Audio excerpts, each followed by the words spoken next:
all, Greta, congratulations on such an honest, funny, and relatable film. I've really enjoyed it.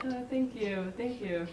The chapter from youth to adulthood is so well celebrated. So is Lady Bird's journey a reflection of your own or someone you know? Well, you know, in some ways I feel like one person's coming of age is another person's letting go. And I'm just as interested in the letting go side of it, of her parents and the place that she's from and the people around her. And I wanted to show kind of both sides of that coin. And also, to me, I feel like even though there are plenty of movies about a coming of age of particularly young men that's about personhood, I think generally with girls it's about one guy. And I felt like that just wasn't true to either my life or the lives of the women I had observed growing up and now. And I felt like in a way I wanted to start with a premise of like, well, what if there's two guys and they're both wrong?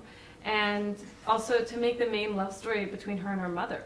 Right, so is that the cliche you wanted to avoid from other high school? Definitely. I mean, I love those movies, but I also felt like that's just not the truth to me. Right. Lady Bird needed to get away from her roots to realize what it really meant to her. And when she moves away, she finally owns up to her given name, Christine. That's my favorite scene in the film. Oh, so thank you. why was that an important aspect of the story?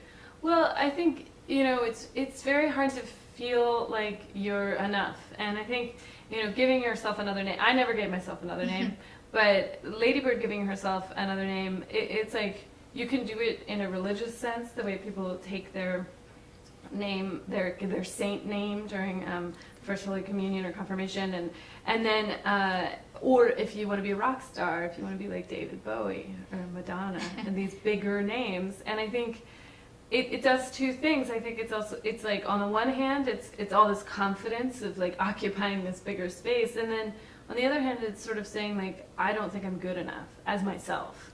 And I think that accepting of being enough, of being where you are from and who you are is enough, it's a lifelong journey. And I think she's sort of at the beginning of it, but she's able to sort of grow into the person she already is. It's very relatable for sure. Let's talk about Saoirse. I think this is one of her best roles to date. So how and when did you know that she was the perfect person to play Lady Bird? I actually met her in Toronto.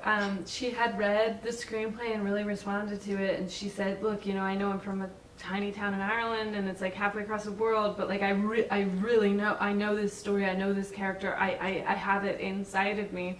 And we met up at the Toronto Film Festival and we read the whole movie out loud. She read all of Lady Bird's lines and I read everybody else's lines. And I knew by the second page that she was perfect, but I just wanted to hear the whole thing out loud. That's amazing. If you got a high school do-over, what's the one thing you'd do differently? I think I probably would... I would have broken a lot more rules.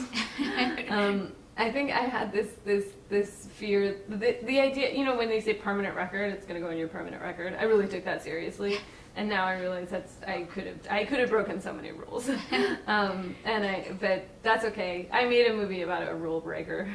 Yeah, exactly. Yeah. That counts. And do you plan on continue directing for sure? Yes. Directing is always what I wanted to do, being a writer-director. So. Now that I've done it once, I think this is really where my heart lies, and I'd love to keep doing it. Once again, it was fantastic. Thank you so much for chatting with us, and I hope to see more from you. Thank you so much. Thank you. Thank you.